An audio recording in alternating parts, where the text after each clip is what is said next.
اس نے بازو لہرا لہرا کر اور بڑے ہی جوش و خروش سے کوئی بات کہی۔ وہ بار بار اس بوڑھے اور اس کی تائید میں بولنے والوں کی طرف اشارے کرتا تھا۔ یہ آدمی ان کی مخالفت میں بول رہا ہے، وانگ نے مجھے بتایا۔ یہ آدمی بوڑھے سے کہہ رہا ہے کہ تمہاری ایک بہو کئی بار سمیع اللہ کے پاس گئی ہے اور اس نے رات وہیں گزاری ہے۔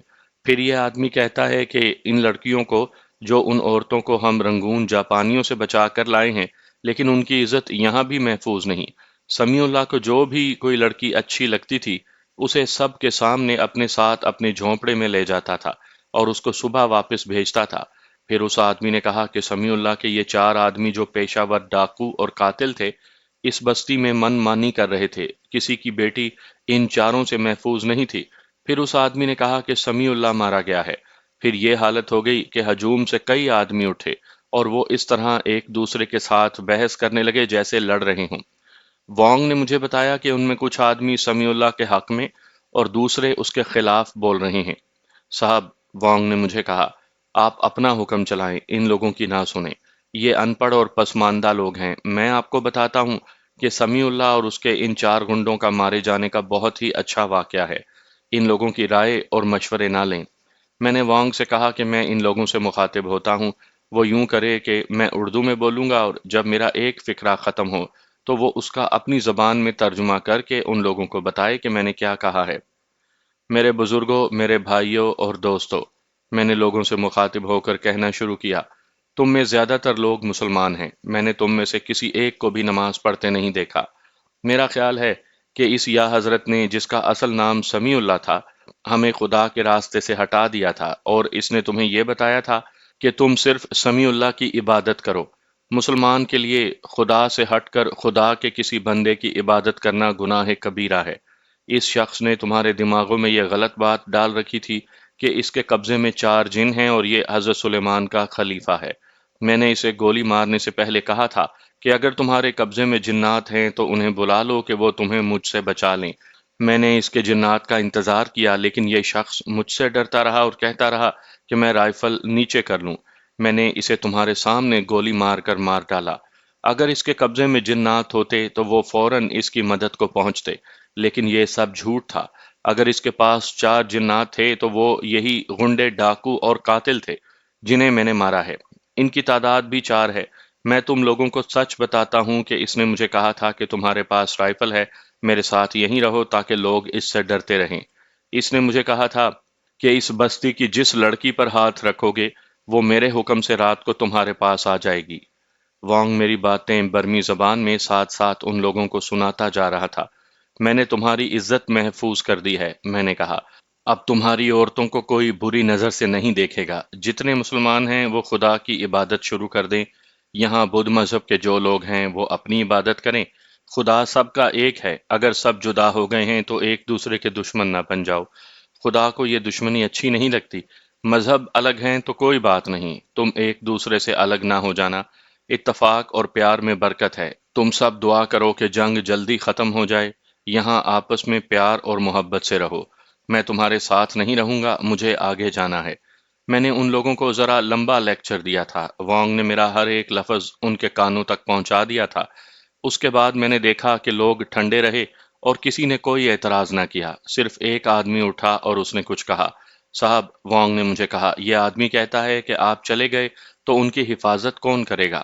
میں نے وانگ سے کہا کہ انہیں کہو کہ تم خدا کی عبادت کرو گے اور خدا سے جو کچھ بھی مانگو گے وہ تمہیں مل جائے گا۔ اگر تم ایک دوسرے کے ساتھ پیار اور محبت اور ایک دوسرے کی ہمدردی دل میں رکھ کر رہو گے تو تم دیکھنا خدا کس طرح تمہاری مدد کو پہنچتا ہے۔ وانگ نے میری اس بات کا ترجمہ کر کے لوگوں کو سنا دیا۔ سورج پہاڑی کے پیچھے چلا گیا تھا۔ جنگلاتی اور کوہستانی علاقوں میں شام اس وقت شروع ہو جاتی ہے جب سورج افق سے ابھی کچھ اوپر ہو جاتا ہے، اور جب سورج غروب ہو جاتا ہے تو جنگل میں شام کی تاریکی پھیل جاتی ہے۔ میں نے وانگ سے کہا کہ یہ 5 لاشیں دریا میں پھینکنی ہیں۔ پھر اس سے پوچھا کہ لاشیں دریا تک کس طرح اٹھا کر لے جائی جائیں گی۔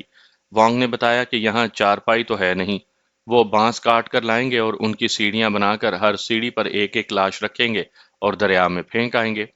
بغیر کیلوں کے سیڑھیاں نہیں بنائی جا سکتی تھی۔ وانگ نے اعلان کیا کہ یہ 5 لاشیں دریا میں پھینکنی ہیں۔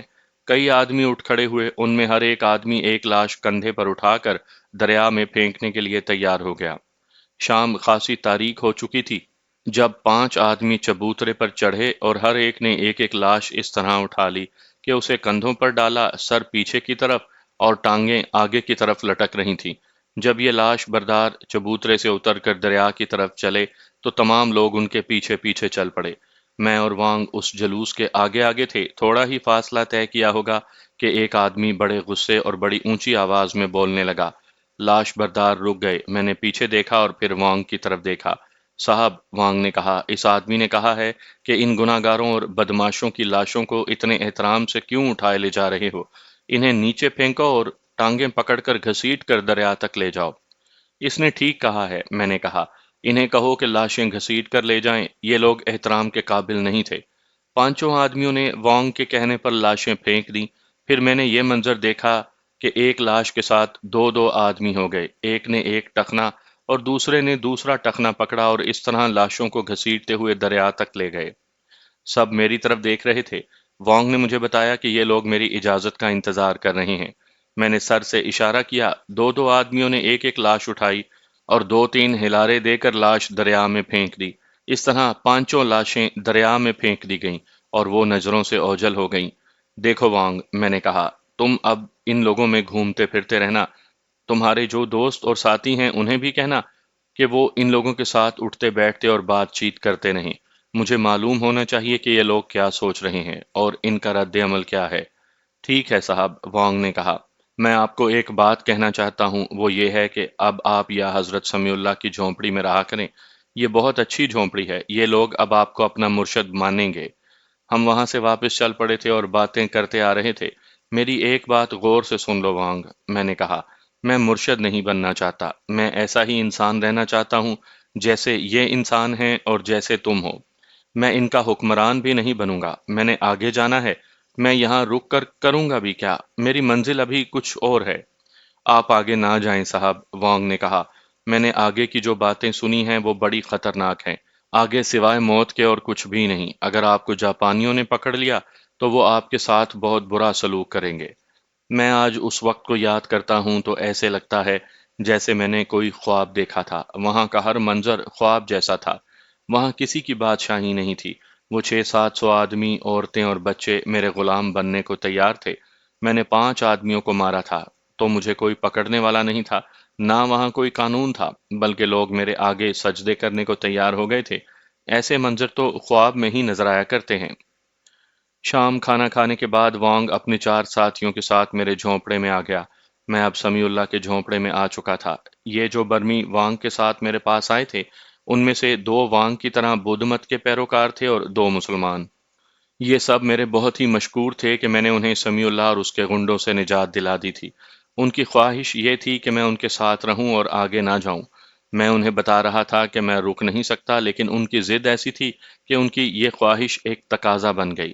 یہ سب لوگ دراصل ڈرے ہوئے تھے۔ وہ سمجھتے تھے کہ میں بہتر طریقے سے ان کی حفاظت کر سکتا ہوں۔ میں نے انہیں بتایا کہ میں انڈین نیشنل آرمی کے ہیڈ کوارٹر تک پہنچنے کی کوشش کر رہا ہوں، لیکن ان میں سے کسی نے کبھی اس آرمی کا نام بھی نہیں سنا تھا۔ میں نے ان سے پوچھا بھی، لیکن انہوں نے لا علمی کا اظہار کیا۔ وہ اتنا ہی جانتے تھے کہ وہ جاپانیوں سے ڈر کر بھاگ آئے ہیں، یا یوں کہہ لیں کہ وہ ریفیوجیز تھے، یعنی پناہ گزین۔ میں نے ان سے پوچھا کہ اس سے آگے کا علاقہ کیسا ہے۔ مشکل یہ تھی کہ میں برما سے ناواقف تھا۔ میں انہیں بتا ہی نہیں سکتا تھا کہ میں کس جگہ تک جانا چاہتا ہوں۔ یہ 5 آدمی جو میرے سامنے بیٹھے ہوئے تھے، وہ بھی وانگ کی طرح اردو سمجھ لیتے تھے اور کچھ بول بھی لیتے تھے۔ ہم آپ کو یہ تو نہیں بتا سکتے کہ جہاں آپ جا رہے ہیں وہ جگہ کتنی دور ہے اور آپ کس راستے سے جائیں، وانگ نے کہا۔ البتہ ہم آپ کو یہ بتا سکتے ہیں کہ آگے جو علاقہ ہے اس میں کیا کیا خطرات ہیں۔ وہ تمام خطرے یہاں بھی موجود ہیں، ایک اور برمی نے کہا۔ یہ نہ سمجھیں کہ یہ خطرے بہت دور سے شروع ہوں گے، بلکہ جہاں آپ اس وقت موجود ہیں وہ خطرے یہاں بھی موجود ہیں۔ مجھے یہ خطرے بتاؤ، میں نے کہا۔ ایک خطرہ تو آپ نے دیکھ لیا ہے، وانگ نے کہا، یہ ہے اژدہا۔ آپ نے ایک اژدہے کو تو مار دیا تھا، لیکن اس علاقے میں ایک ہی اژدہا نہیں ہے۔ جہاں آپ کو اس قسم کا ٹھہرا ہوا پانی نظر آئے وہاں محتاط ہو کر چلیں۔ اس علاقے میں دور دور تک اژدہے ملتے ہیں۔ بعض تو پانی میں ہی ہوتے ہیں اور بعض خشکی پر بھی موجود ہوتے ہیں۔ وہ ہری گھاس میں یا جھاڑیوں میں اس طرح چھپے ہوئے ہوتے ہیں کہ نظر نہیں آتے۔ آپ نے یہ احتیاط کرنی ہے کہ کبھی پانی کے قریب آرام کرنے کے لیے یا سونے کے لیے نہ رکیں۔ رات کو بھی آپ جہاں رکیں احتیاط کریں۔ میں آپ کو یہ بھی بتا دیتا ہوں کہ اژدہا درندوں کی طرح کسی کا تعاقب نہیں کیا کرتا۔ اگر اس کی زد میں یا اس کے قریب کوئی جاندار آ جائے تو وہ پکڑ لیتا ہے۔ میں نے آپ کو بتایا ہے کہ میں نے آج تک کی زندگی میں صرف دو اژدہے دیکھے ہیں۔ ایک وہ جس نے تانی کو پکڑ لیا تھا اور میں نے اسے مار ڈالا تھا۔ دوسرا اژدہا 1965 میں لاہور چڑیا گھر میں دیکھا تھا۔ یہ لوگ جب مجھے بتا رہے تھے کہ برما کے جنگلوں میں اژدہے اکثر پائے جاتے ہیں تو میں نے نہیں مانا تھا۔ میں نے سوچا تھا کہ یہ لوگ مبالغہ آرائی کر رہے ہیں۔ آپ نے شاید ایک چیز غور سے نہیں دیکھی، وانگ کہہ رہا تھا۔ ہم میں سے کوئی بھی آدمی جب جنگل میں جاتا ہے تو اپنے سر کے گرد کپڑے کی ایک پٹی باندھ لیتا ہے، اور اس پٹی پر ایک پٹی چمڑے کی باندھی جاتی ہے۔ یہ ایک بیلٹ سی ہوتی ہے۔ بعض آدمیوں نے چمڑے کے اس ٹکڑے پر چھوٹے چھوٹے کیل یا کانٹے ٹھوکے ہوئے ہوتے ہیں۔ یہ سبز سانپ سے بچاؤ کا انتظام ہے۔ اس سانپ نے صرف ماتھے پر کاٹنا ہوتا ہے۔ اگر آپ نے یہ پٹی یا بیلٹ نہ باندھی تو آپ اس سانپ کا شکار ہو جائیں گے۔ یہ سانپ اتنا زہریلا ہوتا ہے کہ آدھے گھنٹے کے اندر اندر اس کا ڈسا ہوا انسان مر جاتا ہے۔ اور صاحب، وانگ کہہ رہا تھا، یہاں سب سے بڑا خطرہ شیروں اور بھیڑیوں کا ہے۔ یہ درندے پہلے بھی ہوتے تھے لیکن اتنے زیادہ نہیں تھے۔ یہ تمام ملک کے جنگلوں میں پھیلے ہوئے تھے۔ اب چونکہ ہر طرف جنگ لگی ہوئی ہے، اس لیے سارے جنگلوں کے درندے اس طرف آ گئے ہیں، کیونکہ اس طرف انہیں کوئی دھماکہ سنائی نہیں دیتا۔ ہم سب کے لیے یہ خطرہ بن گیا ہے۔ ہماری اس بستی کے ارد گرد بھی یہ درندے موجود ہیں لیکن قریب نہیں آتے۔ انہیں شکار مل جاتا ہوگا، میں نے کہا۔ میں اتنا جانتا ہوں کہ بھوکا شیر انسانوں سے ڈرا نہیں کرتا، وہ انسانوں پر بھی حملہ کر دیتا ہے۔ ان کے لیے شکار بہت ہے، وانگ نے کہا۔ خرگوش بہت ہیں اور بلی جتنے بڑے بڑے چوہے بھی ان جنگلوں میں بہت پائے جاتے ہیں۔ بکرے کی نسل کا ایک جانور بھی ان جنگلوں میں پایا جاتا ہے۔ ہرن بھی مل جاتے ہیں۔ ان جنگلوں میں بندر اور لنگور بھی بہت ملتے ہیں۔ ہم نے سنا ہے کہ شیر کو کوئی شکار نہ ملے تو وہ بھیڑیے کو ہی پکڑ کر کھا لیتا ہے۔ بندروں اور لنگوروں کو بھی یہ درندے اپنی خوراک بنا لیتے ہیں۔ آپ کے پاس رائفل ہے صاحب، ایک اور آدمی بولا۔ آپ اپنی حفاظت کر سکتے ہیں، لیکن آپ کو احتیاط کرنی پڑے گی کہ اچانک پیچھے سے کوئی درندہ آپ پر حملہ نہ کر دے۔ یہاں قریب سے کوئی سڑک تو گزرتی ہوگی، میں نے کہا۔ سڑک بہت دور ہے، ایک برمی نے جواب دیا۔ اگر آپ اس سڑک تک پہنچ گئے تو آپ کو وہاں شاید اپنے فوجی مل جائیں۔ اگر اپنے فوجی نہ ملے تو جاپانی مل جائیں گے۔ میں نے سوچا کہ فوجی اپنے ملیں یا جاپان کے، میرے لیے دونوں خطرناک ہوں گے، کیونکہ اپنے فوجی ملے تو وہ مجھے اپنے کسی افسر کے سامنے پیش کریں گے، اور میں جب اسے بتاؤں گا کہ میں اپنی بٹالین سے بھٹک گیا تھا تو وہ نہیں مانے گا۔ مانے گا یا نہیں، یہ ایک الگ بات تھی۔ اس نے یہ کارروائی تو ضرور کرنی ہوگی کہ مجھے پیچھے بھیج دے گا۔ البتہ جاپانیوں کے متعلق مجھے خیال آیا کہ میں انہیں بتاؤں گا کہ میں آئی این اے میں جانا چاہتا ہوں اور اسی لیے اپنی فوج سے بھاگ آیا ہوں، تو شاید وہ مجھے میری منزل تک پہنچا دیں۔ یہ بھی ممکن تھا کہ وہ مجھے جنگی قیدی بنا لیں اور بھوکا پیاسا مار ڈالیں۔ بہرحال میں ایسی صورتحال میں پھنس گیا تھا جس طرح کوئی اڑتا ہوا آزاد پرندہ دانے پر اترتا اور جال میں پھنس جاتا ہے۔ یہ لوگ رات بہت دیر تک میرے پاس بیٹھے رہے۔ انہوں نے مجھے جو معلومات دیں ان سے میں نے یہ نتیجہ اخذ کیا کہ میں پھنس گیا ہوں اور یہاں سے خدا کی ذات ہی مجھے نکال سکتی ہے۔ پھر بھی میں مایوس نہیں تھا۔ میں نے سوچا کہ چلتا چلوں گا، کہیں تو جا نکلوں گا۔ یہ پانچوں چلے گئے تو میں نے دیا بجھا دیا اور لیٹ گیا۔ جوانی کی عمر تھی، لیٹتے ہی میری آنکھ لگ گئی۔ میں نے دیکھا کہ میں جنگل میں جا رہا ہوں اور جھکے جھکے درختوں کی ٹہنیاں میرے سر کو لگ رہی ہیں، اور مجھے یوں محسوس ہو رہا ہے جیسے یہ ٹہنیاں میرے بالوں میں سے کنگھی کی طرح گزر رہی ہوں۔ مجھے ان کا اپنے سر سے ٹکرانا بڑا اچھا لگ رہا تھا۔ میں چلتا گیا اور اچانک میرے ماتھے پر کوئی چیز لگی۔ مجھے فوراً یہ انتہائی خوفناک احساس ہوا کہ مجھے سبز سانپ نے ڈس لیا ہے۔ میں نے اوپر دیکھا تو ایک سبز سانپ نظر آیا۔ میں نے اپنے ماتھے پر ہاتھ رکھا۔ مجھے اس قدر خوف طاری ہو گیا کہ میں منہ سے نہ جانے کیسی آوازیں نکالنے لگا، اور اس کے ساتھ ہی تاریکی چھا گئی اور میری آنکھ کھل گئی۔ میں ہڑبڑا کر اٹھا۔ میں اپنے ماتھے پر صاف محسوس کر رہا تھا کہ ابھی ابھی یہاں کوئی چیز لگی تھی۔ یہ تو میں نے دیکھ لیا کہ میں ایک ڈراؤنا خواب دیکھتے ہوئے جاگ اٹھا ہوں، لیکن دل پر ایسا خوف جیسے میں ابھی مر جاؤں گا۔ دل بڑی تیزی سے اور بڑے زور زور سے دھڑک رہا تھا۔ میں اٹھ بیٹھا اور اونچی آواز میں کلمہ شریف پڑھنے لگا۔ کمرہ تاریک تھا، مجھے ایسے لگا جیسے میرے پاس کوئی بیٹھا ہوا ہو۔ میں نے اس طرف ہاتھ بڑھایا تو ہاتھ انسانی جسم کو جا لگا۔ میرے منہ سے گھبرائی ہوئی سی آواز نکلی، کون ہو تم؟ اور میں تیزی سے اٹھا۔ مجھے معلوم تھا کہ ماچس کہاں رکھی ہے۔ میں نے بڑی تیزی سے ماچس اٹھائی، جلائی اور دیا روشن کیا۔ اس دوران مجھے نسوانی آوازیں سنائی دیں، تانی، تانی۔ میں یہ دیکھ کر حیران رہ گیا کہ تانی میرے بستر کے قریب بیٹھی تھی۔ میں نے سکون کا سانس لیا۔ میں نے اپنے ماتھے پر ہاتھ رکھا اور پھر ہاتھ کو دیکھا۔ یہ احساس ابھی تک موجود تھا کہ سبز سانپ نے مجھے پیشانی پر کاٹا ہے۔ میں بستر پر جا بیٹھا۔ تم اس وقت کیوں آئی ہو؟ میں نے تانی سے پوچھا۔ اس نے اس طرح سر ہلایا جس کا مطلب غالباً یہ تھا کہ وہ میری زبان نہیں سمجھتی تھی۔ اس نے ہاتھ جوڑ دیا اور اس کے ہونٹوں پر مسکراہٹ آ گئی۔ میں نے ایک بار پھر ماتھے پر ہاتھ رکھا اور ہاتھ کو دیکھا۔ تانی شاید سمجھ گئی تھی کہ میں نے اپنے ماتھے پر کسی چیز کا لمس محسوس کیا ہے۔ اس نے اپنے سینے پر ہاتھ رکھا، پھر اپنے ہونٹوں پر دو انگلیاں رکھیں اور پھر یہ انگلیاں میرے ماتھے پر رکھیں۔ میں اس کا یہ اشارہ سمجھ گیا۔ میں جب سویا ہوا تھا تو اس نے میرا ماتھا چوما تھا۔ وہ میرے قریب سے رک آئی۔ اس نے ہاتھ جوڑے ہوئے تھے۔ وہ میرے آگے جھکتے جھکتے اتنی جھک گئی تھی کہ اس کے جڑے ہوئے ہاتھ اور پھر اس کی پیشانی اور ناک میرے پاؤں کو چھونے لگی۔ میں نے اس کے دونوں کندھوں پر ہاتھ رکھ کر اسے اٹھا دیا۔ اس نے ہاتھ بڑھا کر انگلیاں میرے بالوں میں الجھا لیں اور پھر میرے بالوں پر ہاتھ پھیرنے لگی۔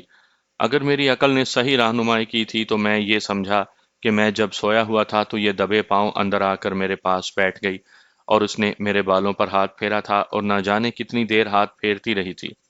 یہاں سے میرا وہ خواب شروع ہوا تھا کہ میں درختوں کے نیچے سے گزر رہا ہوں اور درختوں کی جھکی ہوئی ٹہنیاں میرے بالوں کو چھو رہی ہیں۔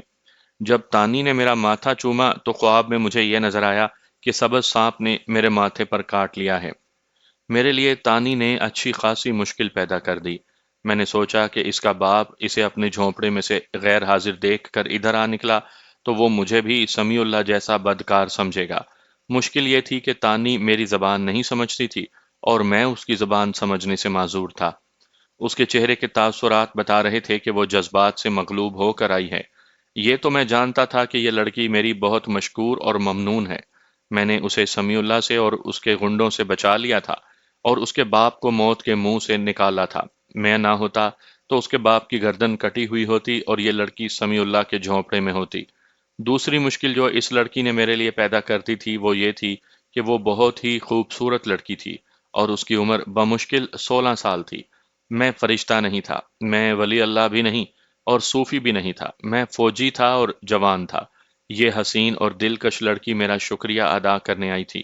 یہ مجھے بہت ہی طاقتور انسان سمجھتی تھی۔ اس کا چہرہ اور اس کی حرکتیں بتا رہی تھیں کہ یہ میرے اشارے کی منتظر ہے۔ میں نے اس کے سر پر ہاتھ رکھا تو اس کے بال ریشم سے زیادہ ملائم تھے۔ بالوں کے لمس نے مجھ پر کوئی اور ہی کیفیت طاری کر دی۔ میں نے اشاروں میں اس سے پوچھا کہ اس کا باپ اور اس کی ماں کہاں ہیں۔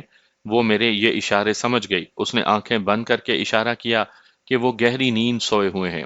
اس کے ساتھ ہی اس نے میرا ایک ہاتھ اپنے دونوں ہاتھوں میں لیا اور اس ہاتھ کو چومنے لگی۔ یہ تو میں نے سنا تھا کہ شیطان انسان کو ورغلا لیتا ہے، لیکن عملی طور پر مجھے پہلی بار پتا چلا کہ شیطان جب ورغلانے پر آتا ہے تو انسان کے لیے مزاحمت کس قدر دشوار ہو جاتی ہے۔ میری نظریں تانی کے چہرے پر جم کر رہ گئیں۔ سچ پوچھے تو میں نے شیطان کے آگے ہتھیار ڈال دیے تھے۔ میں نے اس کے کندھوں پر بازو رکھا تو وہ سرک کر میرے اور زیادہ قریب ہو گئی۔ میں نے اسے دونوں بازوؤں کے گھیرے میں لے لیا۔ اس نے میرے منہ کی طرف دیکھا، اس کی آنکھیں میری آنکھوں میں پڑیں۔ میں نے اس کی آنکھوں میں جھانکا۔ میں آج بھی نہیں بتا سکتا کہ مجھے ان معصوم آنکھوں میں کیا نظر آیا کہ میں نے اسے آہستہ آہستہ ذرا پرے کر دیا۔ پھر میں سرک کر اس سے ذرا دور ہو گیا۔ اس کے ہونٹوں پر مسکراہٹ تھی اور میں بھی مسکرا دیا۔ اس نے کچھ کہا جو میں نہ سمجھ سکا۔ میں نے اسے کچھ کہا جو وہ نہ سمجھ سکی۔ میرے سامنے وہ منظر آ گیا کہ یہ لڑکی رسیوں میں جکڑی ہوئی تھی اور اس کا منہ بندھا ہوا تھا۔ اس کے چھوٹے بھائی کو بھی اسی طرح رسیوں سے باندھ دیا گیا تھا اور اس کا باپ جلاد کے سامنے بیٹھا تھا۔ مجھے تانی کا اور اس کے چھوٹے بھائی کا اس وقت کا تڑپنا یاد آ گیا۔ اس کے ساتھ ہی مجھے یہ خیال آیا کہ میں نے ایک نیکی کی تھی اور اب میں اس معصوم لڑکی سے اس نیکی کی قیمت وصول کرنا چاہتا ہوں۔ میں نے اسے اشارہ کیا کہ وہ اٹھے اور چلی جائے۔ وہ نظریں میرے چہرے پر جمائے آہستہ آہستہ اٹھی اور اس طرح مجھے دیکھتے ہوئے دروازے کی طرف چل پڑی۔ دروازے میں جا کر رک گئی۔ اس وقت اس کے چہرے کا تاثر ذرا بدل گیا تھا اور اس کے ہونٹوں پر جو جذباتی مسکراہٹ تھی وہ اداس سی ہو گئی تھی۔ میں اٹھا اور اس کے قریب چلا گیا۔ میں نے اسے اپنے ساتھ لگا لیا۔ جب میں نے اسے جسم سے الگ کیا تو اس نے دونوں ہاتھ جوڑ کر ماتھے پر رکھے اور میرے آگے رکوع کی حالت میں چلی گئی۔ پھر اسی طرح پیچھے ہٹتے ہٹتے وہ میرے جھونپڑے سے نکل گئی۔ میں تو بڑی گہری نیند سو گیا تھا، لیکن تانی میری نیند اڑا گئی۔ میں بستر پر کروٹیں بدلنے لگا اور بہت دیر کے بعد مجھے اونگ آئی اور میں سو گیا۔ میں اگلی صبح نہیں بلکہ اگلے روز جاگا۔ روز اس لیے کہہ رہا ہوں کہ جب میری آنکھ کھلی اس وقت دن آدھا گزر چکا تھا۔ سب سے پہلا خیال جو میرے ذہن میں آیا وہ تانی کا تھا۔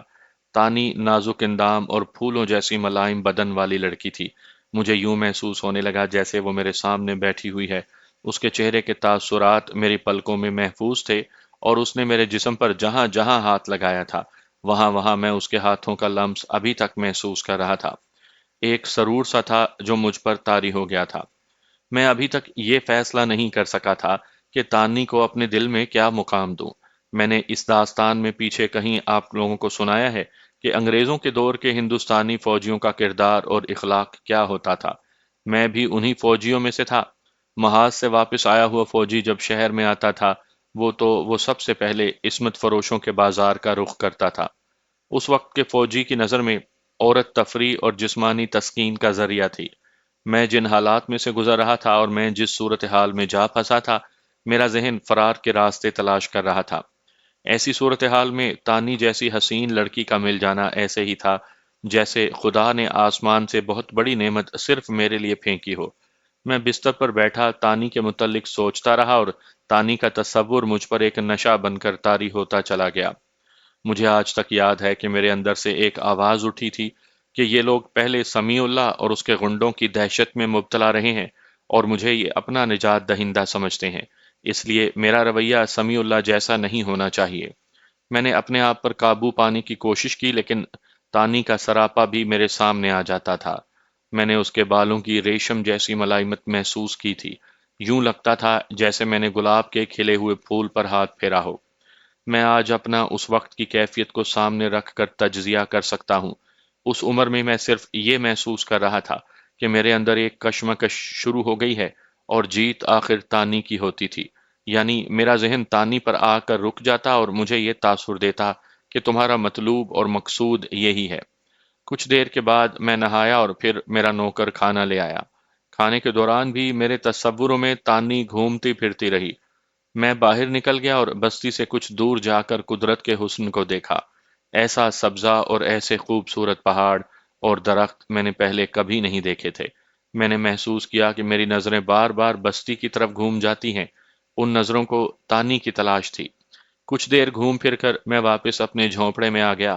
ابھی میں بستر پر بیٹھا ہی تھا کہ ایک نوجوان برمی میرے کمرے میں داخل ہوا۔ اس نے دروازے میں کھڑے ہو کر ہاتھ جوڑے اور ہاتھ اپنے ماتھے پر رکھ کر رکوع کی پوزیشن میں چلا گیا۔ میں نے اسے اندر آنے کا اشارہ کیا۔ وہ اسی طرح ہاتھ جوڑے ہوئے میرے سامنے بیٹھ گیا۔ پھر جس طرح رات تانی نے ہاتھ جوڑ کر میرے پاؤں پر سجدہ کیا تھا، اسی طرح اس نے بھی کیا۔ میں نے دونوں ہاتھوں سے اس کے کندھے تھامے اور اس کو اوپر کیا۔ تب میں نے دیکھا کہ یہ بہت ہی خوبصورت جوان ہے۔ کہو کیسے آئے ہو؟ میں نے پوچھا۔ وہ چپ چاپ میرے منہ کی طرف دیکھنے لگا اور اس نے سر دائیں بائیں ہلا کر بتایا کہ وہ میری زبان نہیں سمجھتا۔ وہ میرے سامنے بیٹھا اس طرح کی حرکتیں کرتا رہا جیسے میں بت ہوں اور وہ میری پوجا کر رہا ہو۔ کبھی وہ مسکرانے لگتا اور جب میں مسکراتا تو وہ ہاتھ جوڑ کر ماتھے کے ساتھ لگاتا اور جھک جاتا۔ تانی، اس نے کہا، تانی۔ اس نے اپنے سینے پر ہاتھ رکھا اور مسکرایا۔ مجھے بالکل ہی سمجھ نہ آئی کہ اس نے تانی کا نام کیوں لیا ہے اور کیا اشارہ کیا ہے۔ مجھے یہ بھی پتہ نہیں چل رہا تھا کہ میں کس طرح کا اشارہ کروں جس سے یہ سمجھ جائے کہ میں پوچھ رہا ہوں کہ اس نے تانی کا نام کیوں لیا ہے۔ میں نے اتنا ہی کیا کہ مسکرا کر سر ہلایا جیسے مجھے اس کی یہ بات پسند آئی ہو۔ وہ کچھ دیر بیٹھا اور پھر میرے آگے سجدہ کر کے چلا گیا۔ میں ان قیاس آرائیوں میں الجھ گیا کہ وہ کیوں آیا تھا اور اشاروں اشاروں میں کیا کہہ گیا ہے۔ ایک تو میں یہ سمجھا کہ یہ مجھے پیر و مرشد یا دیوتا سمجھ کر خراج عقیدت پیش کرنے آیا تھا۔ پھر خیال آتا تھا کہ یہ کمسن لڑکا ہے، اسے خراج عقیدت پیش کرنے کی کیا ضرورت تھی؟ اور جب یہ خیال آیا کہ اس نے 2 بار تانی کا نام لے کر سینے پر ہاتھ رکھا تھا تو میری سوچیں الجھ گئیں۔ شام کو تانی کا باپ آ گیا، وہ بھی میرے آگے سجدے کرنے لگا۔ وہ اردو کا کوئی کوئی لفظ جانتا تھا لیکن پوری بات نہیں کر سکتا تھا۔ میرا خیال ہے کہ اب میں لمحہ بلمحہ اور روز بروز کی رداد مختصر کر دوں۔ اگر میں تفصیلات سنانے بیٹھ گیا تو یہ داستان کہیں نہ ختم ہوگی۔ آپ یہ سمجھیں کہ اگلے 3 4 دن میرا یہ معمول بن گیا کہ میں بستی میں اور بستی کے ارد گرد اور ایک بار پہاڑیوں کے پیچھے گیا اور پھر گھوم کر واپس آ گیا۔ کبھی تانی میرے پاس آ کر بیٹھ جاتی، اس کا انداز اور رویہ اور اس کی حرکات ویسی ہی ہوتی جیسے اس نے پہلی رات کی طرح کی تھی۔ وہ مجھے بڑی ہی سخت آزمائش میں ڈال رہی تھی۔ میری جگہ کوئی بھی ہوتا تو وہ یہی کہتا کہ لڑکی مجھے دعوت گناہ دے رہی ہے۔ میں یہی سمجھ سکتا تھا کہ میں نے اس پر جو احسان کیا تھا وہ اس کے صلے میں اپنا آپ پیش کر رہی تھی، لیکن میں ایک کشمکش میں مبتلا ہو گیا تھا۔ تانی میرے کمرے سے نکلتی تو کچھ دیر بعد وہ خوبصورت نوجوان آ جاتا اور مجھے بت سمجھ کر میری پوجا کرتا اور چلا جاتا۔ اس نے اپنا نام یوون بتایا تھا۔ لڑکا جاتا تو تانی کا باپ اور کبھی اس کی ماں اور ایک دو مرتبہ یوون کا باپ آ گیا۔ میں نے آخر تنگ آ کر وانگ سے ذکر کیا۔ میں پہلے سوچتا ہی رہا تھا کہ وانگ کو تانی کے سلسلے میں اعتماد میں لوں یا نہ لوں، لیکن میں مجبور ہو گیا کہ کچھ سمجھنے کے لیے مجھے وانگ کی رہنمائی لینی پڑی۔ صاحب، وانگ نے کہا، مجھے اور میرے دوستوں کو معلوم ہے کہ تانی اور یوون آپ کے پاس آتے ہیں۔ مجھے یہ بھی معلوم ہے کہ ان دونوں کے باپ بھی آپ کے پاس آتے ہیں۔ بات دراصل یہ ہے کہ تانی اور یوون کی آپس میں ایسی محبت ہے جسے بستی کا ہر فرد اور بچے بھی جانتے ہیں۔ وہ شادی کرنا چاہتے ہیں اور دونوں کے والدین کی بھی یہی خواہش ہے۔ آپ کے پاس وہ اس لیے آتے ہیں کہ آپ کو انہوں نے دیوتا کا درجہ دے دیا ہے۔ وہ پہلے آپ کی پوجا کر کے آپ کو خوش کر رہے ہیں، پھر انہوں نے آپ سے اجازت لینی ہے کہ یہ شادی کر لیں۔ دراصل بات یہ ہے صاحب، یا حضرت سمیع اللہ نے ان لوگوں پر اپنا قانون ٹھوسا ہوا تھا۔ اس کی مرضی کے بغیر کوئی شادی نہیں کر سکتا تھا۔ یہ لوگ سمجھتے ہیں کہ آپ بھی وہی قانون چلائیں گے۔ سب سے پہلے تو مجھے شدید دھچکا لگا، بلکہ یوں سمجھ لیں کہ مجھے صدمہ ہوا کہ تانی مجھے نہیں بلکہ یوون کو چاہتی ہے۔ میں تو سمجھا تھا کہ وہ مجھ پر فریفتہ ہو گئی ہے اور مجھے اپنا آپ پیش کر رہی ہے، لیکن بات کچھ اور نکلی۔ میں نے اپنے آپ کو یہ فریب دیا کہ چلو، اچھا ہوا کہ راز کی بات معلوم ہو گئی اور میں اس کشمکش سے آزاد ہو گیا جس میں نے اپنے آپ کو الجھا لیا تھا۔ وانگ کچھ کہہ رہا تھا لیکن اب میرا دھیان اس کی طرف نہیں تھا۔ میری بات سنو وانگ، میں نے کہا، ان لوگوں سے کہو کہ اب یہاں سمیع اللہ والا قانون نہیں چلے گا۔ انہیں بتا دو کہ یہ سب آزاد ہیں اور صرف اپنے مذہب کے قانون کی پابندی کریں۔ تم یوں کرو کہ تانی اور یوون بدھ ہیں، بدھ مذہب میں جس طرح شادی ہوتی ہے اس طرح ان کی شادی کروا دو۔ میری طرف سے اجازت ہے کہ ہر کسی کو جس کام کو وہ جائز سمجھتا ہے کرے۔ مجھے خیال آیا کہ ان لوگوں کے اوپر کوئی نہ کوئی حاکم یا رہنما ہونا چاہیے جو ان لوگوں کے مسائل اور امور اور تنازع سنے اور فیصلے کرے۔ میرے پیش نظر اپنے دیہاتی معاشرے کی پنچایت تھی۔ میں نے وانگ کے ساتھ اس کا ذکر کیا تو اس نے اور اس کے ساتھیوں نے بھی میرا یہ مشورہ پسند کیا۔ اسی رات میں نے 6 7 معمر اور دانش مند آدمیوں کو بلا کر ایک پنچایت بنا دی۔ ان میں اکثریت مسلمانوں کی تھی اور 2 بدھ تھے۔ ساری بستی کو اکٹھا کر کے میں نے وانگ کی معرفت بتایا کہ اب یہ بزرگ تمہارے مسئلوں کے، جھگڑوں کے اور بیاہ شادیوں کے فیصلے کیا کریں گے۔ اس رات تانی میرے کمرے میں آئی تو وہ اس قدر خوش تھی کہ بچوں کی طرح میرے ساتھ حرکتیں کرنے لگی۔ مجھ پر اس کی خوشی کی حقیقت واضح ہو چکی تھی، اس لیے صرف میں مسکراتا رہا۔ میں اعتراف کرتا ہوں کہ مجھے افسوس بھی ہوا کہ میں اس لڑکی کو جو سمجھا تھا وہ بالکل ہی غلط سمجھا تھا۔ تانی میری نہیں تھی، وہ یوون کی تھی اور اسے ایسے ہی نوجوان کا انتخاب کرنا چاہیے تھا۔ جنگ بہت دور لڑی جا رہی تھی، اتنی دور کہ جنگل کے ہلکے دھماکے بھی سنائی نہیں دیتے تھے۔ میں تو جنگ کو بھول ہی گیا تھا اور کبھی تو مجھے ایسا خیال بھی آ جاتا تھا کہ میں انہی جنگلوں میں پیدا ہوا تھا اور انہی جنگلوں میں گھومتا بھٹکتا مر جاؤں گا۔ مجھے احساس ہے کہ مجھ پر جو کیفیت طاری ہوتی چلی جا رہی تھی وہ میں الفاظ میں بیان نہیں کر سکا، اور کیفیت بیان کی بھی نہیں جا سکتی۔ بعض احساسات کو الفاظ کے سانچے میں ڈھالا ہی نہیں جا سکتا۔ میں جنگ کو بھول ہی گیا تھا، لیکن ایک روز جنگ اچانک ہی ہماری بستی میں پہنچ گئی۔ دن کا پچھلا پہر تھا، میں اپنے کمرے میں وانگ اور اس کے 3 4 ساتھیوں کے ساتھ ادھر ادھر کی باتیں کر رہا تھا۔ اچانک بستی میں شور اٹھا، شور بھی ایسا جیسے بہت بڑی مصیبت نازل ہو گئی ہو۔ میں نے رائفل اٹھائی اور ہم سب اس طرح کمرے سے باہر نکلے جس طرح توپوں کے دہانوں سے گولے نکلتے ہیں۔ باہر یہ منظر تھا کہ بستی کی ساری آبادی ایک جگہ اکٹھی تھی اور ہر کسی کی نظریں آسمان پر لگی ہوئی تھیں۔ مجھے یہ یاد آیا کہ میں نے ہلکی ہلکی گونج کمرے میں سنی تھی لیکن توجہ نہیں دی تھی۔ میں نے اوپر دیکھا تو ایک فائٹر ہوائی جہاز نظر آیا جو ڈول رہا تھا اور اس میں ہلکا ہلکا سفید دھواں نکل رہا تھا۔ ہوائی جہاز ایک طرف مڑا، اس کی بلندی میرے اندازے کے مطابق 10-12 ہزار فٹ ہوگی۔ ہوائی جہاز میں سے ایسی آوازیں نکلنے لگیں جیسے انجن میں کوئی خرابی ہوئی ہو۔ جہاز نے ایک چکر لگایا، میں نے پائلٹ کو ہوائی جہاز میں سے نکلتے دیکھا۔ فائٹر جہازوں کی سیٹ جسے کاک پٹ کہتے ہیں اوپر ہوتی ہے۔ پائلٹ اوپر کو اٹھا اور اس نے بائیں کو جمپ لی۔ ہوائی جہاز آگے کو نکل گیا اور 2-3 منٹ کے بعد پائلٹ کا پیراشوٹ کھل گیا اور وہ آہستہ آہستہ نیچے آنے لگا۔ ادھر ہوائی جہاز ناک کے بل ہو گیا اور اسے ہم سب نے دریا میں گرتے دیکھا۔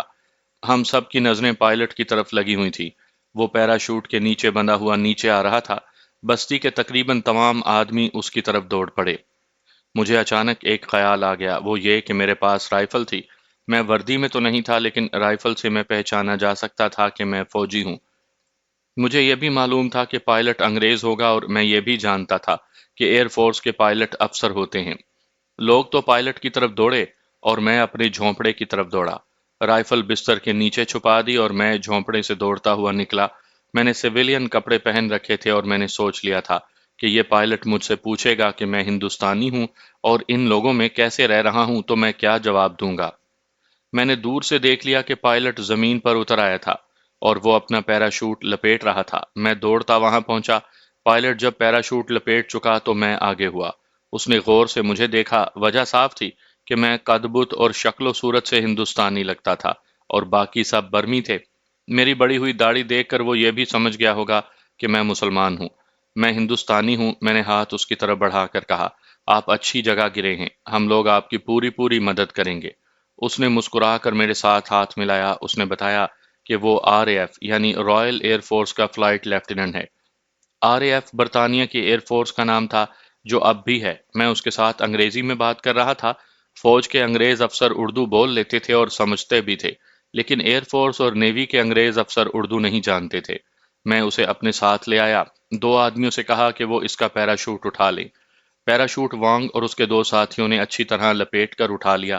میں وانگ کے پاس گیا اور اسے کہا کہ اس انگریز کو یہ پتہ نہ چلنے دینا کہ میں فوجی ہوں۔ اسے اپنے جھونپڑے میں لانے کے بجائے میں اسے اس جھونپڑے میں لے گیا جو مجھے سمیع اللہ نے دیا تھا۔ میرے کہنے پر وہاں فرش پر بستر بچھا دیا گیا اور میں نے پائلٹ کو اس بستر پر بٹھا دیا۔ وانگ دوڑا گیا۔ وہ کچھ دیر بعد پانی، چائے اور کچھ کھانے کے لیے لے آیا۔ مجھے انگریزی بولنے کی مشق نہیں تھی اس لیے میں رک رک کر بولتا تھا۔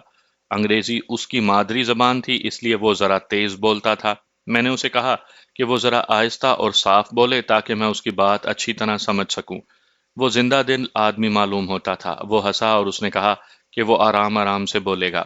میں نے اس سے پوچھا کہ وہ یہاں تک کس طرح آ گیا ہے۔ اس نے بتایا کہ جاپانی برما سے پیچھے ہٹ رہے ہیں۔ انگریزوں اور امریکنوں نے مل کر جوابی حملہ کیا ہے۔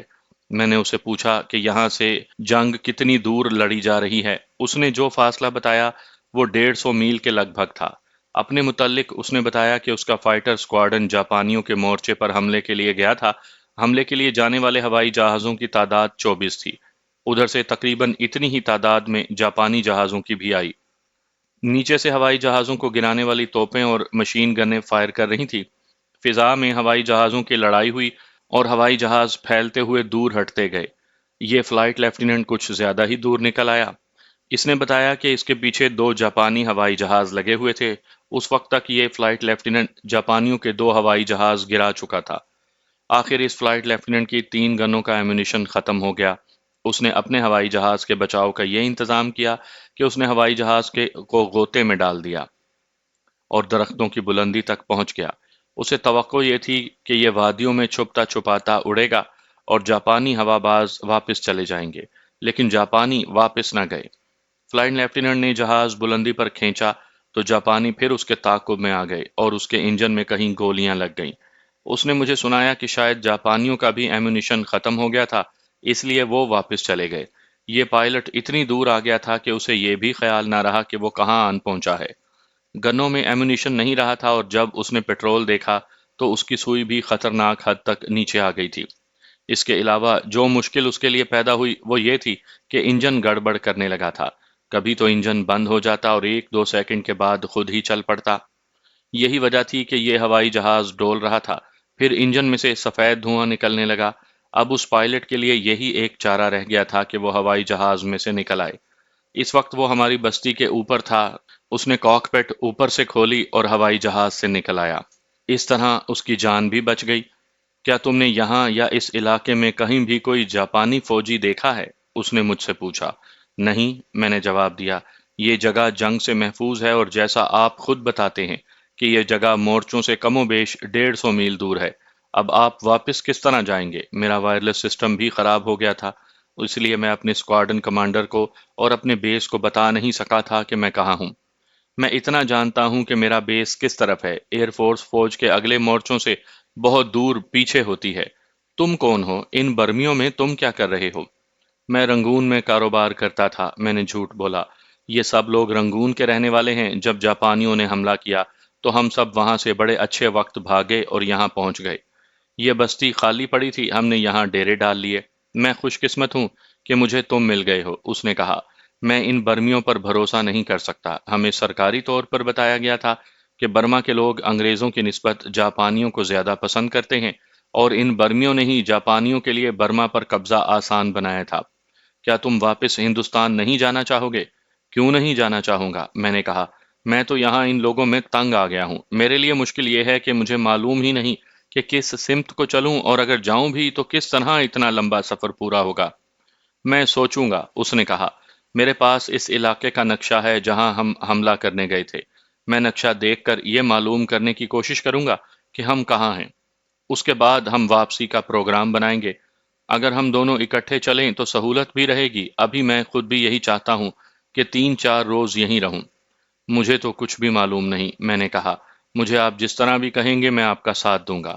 میں نے صاف طور پر نوٹ کیا کہ یہ آفیسر فوج کے افسروں سے بالکل ہی مختلف تھا۔ ہو سکتا ہے کہ اس نے مجبوری کے تحت اپنا رویہ اور انداز دوستانہ کر لیا ہو۔ بہرحال یہ انگریز مجھے اچھا لگا۔